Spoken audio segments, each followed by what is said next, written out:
Alright then, let's get started on Arcade Race. Easy. Oh wait. Okay, first of all, before we go into what events we're gonna do, we're gonna have a look at cars quick.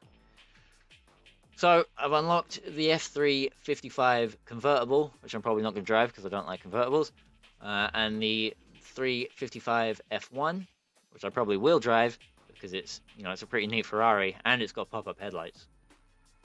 So look. Alright, I don't think you have to get gold to unlock these cars. Like the RX-8, you only have to, all it says is complete. You know, the what's this? An Opel Speedster. All it says is complete. The Impreza is just complete. The Skyline is beat in Kudos Challenge, and the Exeges earn a certain amount of kudos. And the Vanquish is complete arcade mode completely. The Z06 is Kudos Challenge. The Delfino Feroci? Delfino from Mario Kart, obviously. Kudos Challenge. Oh, sorry, to get that you just need to earn a certain amount of kudos. Kudos Challenge. Kudos Challenge. Kudos. Earn a certain amount of kudos. Kudos Challenge. Kudos Challenge. And then earn a certain amount of kudos. So all I need to do to get myself, a sick bunch of cars, an Impreza, a Speedster, an RX-8, a Vanquish, all I need to do is complete the stuff. I don't need to get gold, so I'm not going to bother getting gold. Because getting gold on this kind of challenge is too hard. I can't do it, because I'm stupid and not very clever. So, here we go. Sick Ferrari. Probably going to be driving this for the next God knows however many episodes. Probably going to drive this until I've completed all of the arcade mode levels, to be honest. But that's okay, because everyone likes a good Ferrari, eh?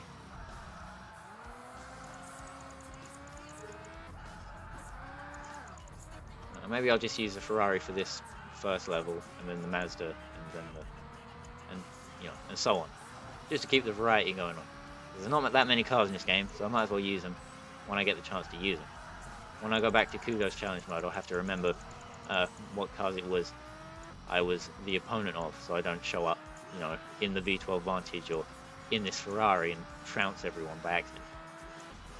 Although, I wouldn't be too opposed to doing a little bit of trouncing, as I expressed last week. I'm sick of being trounced myself in F1 2013. And this Ferrari seems barely up to the challenge of scoring a decent amount of points. I might even be able to get silver on this one. Let's not count my count the old chickens before they hatch. But no, I think I'm gonna finish just shy of 800 kudos points. So that sucks. Oh wait, no, I did it. There we go, silver. Nowhere near gold, but it's still silver. I'm not sure how you're supposed to get yourself a gold medal on that one, but I got silver, and silver is good enough for me. I mean, second place is the first loser, but that makes me king of the losers, and being king of the losers is better than being king of nothing. Let's go for a red Ferrari, because Ferrari is supposed to be red. I mean, I know I've already driven a red car in this episode so far, but nobody ever had a problem with a red Ferrari. Red is the colour of Ferraris, in the same way that bike manufacturers have their colours. Car manufacturers have their colours. Let's get past these cutscenes. What am I playing at? Hey?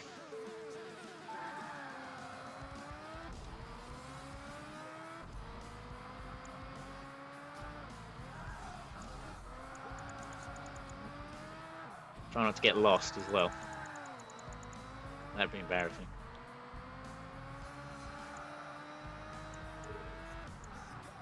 I can't remember the last time I got lost on a racing game, but it was probably quite recent. The more modern tilt drones. Ah, shit! Straight into a wall. Fuck. Are just huge car parks of concrete with little white lines. You got to keep track of the little white lines, otherwise, you're gonna end up driving off somewhere. But luckily, there's no walls to crash into because Herman Tilke designed the track. So, you know, there's... Oh, fuck me. I'm probably not even going to get... Well, I should be able to get bronze because, you know, you could get bronze in your sleep doing this mode. And then silver requires, you know, the slightest bit of effort. And then gold is literally impossible. And that's how you know what medal you're going to get when you're playing PGR.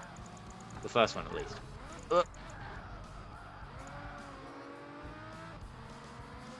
I feel like this is by far the worst PGR game. Like, I'm going to throw a controversial opinion out there. You know, 5 minutes and 41 seconds in. And then title the video after the controversial opinion that I made and force everyone to agree.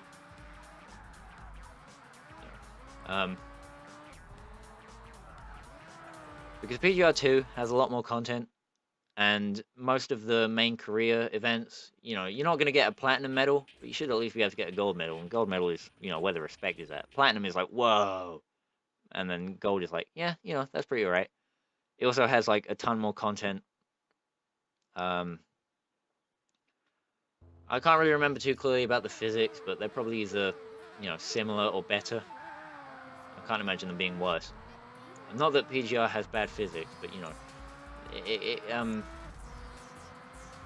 PGR games, you know, tend to feel kind of similar in a way. You know, it's probably PGR 2 is probably similar to PGR 1. You know, it's not like they had that much time between the games to develop a whole new physics model or anything. It's been a while since I played PGR 2 though, so what do I know? And it's going to be a while until I play it, so I want to finish this game, and then there's a whole bunch of other games to finish, and then I'll play PGR 2. So I don't particularly want to play a game and then its sequel, you know, straight after. I mean, I know that's exactly what I'm doing with Need for Speed, and will be doing in the future with MotoGP. But, you know, when it comes to, like, sort of this, this is a Saturday slot, right? I upload these videos on a Saturday? Do I? No, it's Sunday. When it comes to this Sunday slot, this is more of a general Let's Play thing, so I want to kind of keep the variety up, you know, Toka Race Driver 3 of Let's Play channels, and all that stuff. That's my brand. Or will be my brand, if I ever put the effort into making myself a new thingamabob YouTube banner thing. There's another silver medal. So we're not doing too bad. I think it's just the Ferrari carrying me by virtue of it being fast enough to get to the next cone checkpoint before I get, you know, timed out on the combo. But I'll take whatever help I can get. Thank you very much. You know, I'm not against a little bit of charity here and there. Some people need it, such as myself, with this these cone gate challenges. So away we go. Last event was Ferrari for a little while, should be, because I'm going to move to the Mazda when I unlock that. I've managed to go around the outside of one of the cones, so we're off to a good start, I think is what you'd call that, a good start. And then chicanes. Oh, that chicane reminds me of one of the chicanes in Race Pro. And if you don't know about Race Pro, you should know about Race Pro, because it's a bit of a convoluted tale. If PretendRaceCars.net was still up, and James hadn't completely sold out to the project Slightly Mad Studios developers, I would maybe have been able to link you this story, because this is where I remember reading about it. But basically, Simbin ended up splitting into two companies. I think it was by country. You had Simbin UK and Simbin Sweden or whatever. And then Simbin UK, who hadn't done any of the hard work on such classic titles as GTR and GTR 2, which are probably genuinely classic titles. I wouldn't know. I've only played like a cracked version of GTR 2 for about 5 minutes, planning to join a PC league that I didn't end up joining because I was too shit. Although I am going to join an R-Factor league pretty soon. Well, no, not R-Factor. It's not Automobilista either. It's Vadim Koge's OVGT3 experience. It's going to be fun. This is the kind of game you can't get in store, you know what I'm saying?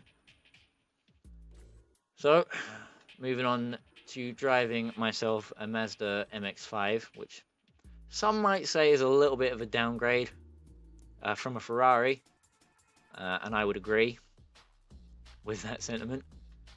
Let's go for blue, because we've been driving red this whole time, so let's go for blue now. You know, I'm switching from Bloods to Crips. How does that song go? If Pyros and Crips all got along, they'd probably gun me down by the end of this song. Seems like the whole city going against me.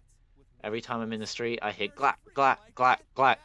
And then, you know, that black woman dressed up in, like, the black morph suit and the clown mask smacks her head into the TV, like, 3 times. I think that was my favorite video for a couple of years. I don't know how many people have seen it. Anyway, it's probably, you know, it's probably pretty well known. You know, doubtless it was a Vine at some point. I don't know why it was my favorite video, I just found it really funny. I was kind of young at the time, alright, and I still find it funny today, so I can't really use that as an excuse, but, you know, come on, be nice. And then,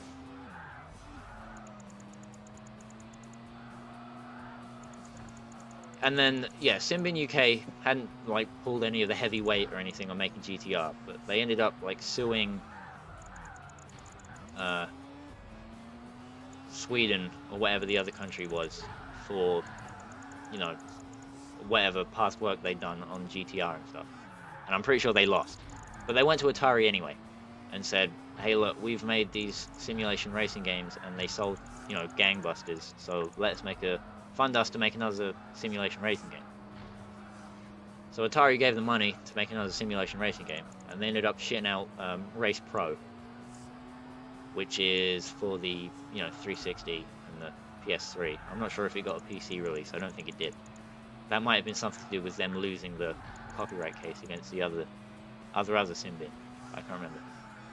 Anyway, Race Pro, it's not that good. Alright, let's be real. It's not that good. I mean, it's enjoyable. It's okay. You know, it's got some pretty nice content. You know, it's got Formula BMW, Formula 3000, a whole bunch of, you know, GT3 categories from throughout the years. I don't know if they're all GT3. I think, you know, there might be GT1 cars in there. The Celine S7 and stuff. Is that GT1? You know, and then obviously World Touring cars, and there's like 1 or 2 classic World Touring cars as well, like the 1987 BMW and Alfa Romeo. I'm pretty sure are in there, which is neat. And then the tracks are really obscure, on, you know, for the most part. Probably because they couldn't get the licenses to any, like, big name tracks. I mean, Laguna Seca is in there, but, you know, everyone and their mum has had a go at Laguna Seca, so. And then there's one track in Race Pro called Porto. I've been talking about this since New York. Oh, we're in the same episode as that. Okay. I got a little bit confused. And then on the track Porto, it's a street circuit in Portugal, and there's a couple of artificial chicanes in there, you know, to slow people down and stuff, try and create a little bit of drama and stuff. And I went and did a quick race because I had the urge to drive a really narrow street circuit. So, you know, it was a toss-up between PGR4 and playing Race Pro. And I realized I hadn't played Race Pro God knows how long. So I chucked in Race Pro in there. Set up driving an Aston Martin DBR9 around Porto. That's not, you know, off I pop. And yeah, no, the final chicane before the start-finish straight is narrow as all fuck. Right? I don't know if you're going to be able to find gameplay of it out there, but you should be able to. You know, Porto, Race Pro. Porto is probably a real track at some point. Race Pro was definitely a real game at some point. Someone must have, you know, filmed themselves playing it, surely. Reverse out that one. Yeah, the final chicane is like, when you get it right, it's like, whoa, hell yeah. You know, because it's just wide enough, you know, on the exit, because it's one of those double chicanes, where you go, you know, left, right, and then there's like the tiniest little straight in the world, and you go right, left. One of those chicanes. And the right, left on the exit. Oh no, it's the left, right on the exit. Sorry, take what I said and reverse it. So the exit is a left, right. And what you can do is hit it at full throttle, right? And just about scrape through. Like, not even scrape through, like barely touch the inside wall on both apexes of the chicane.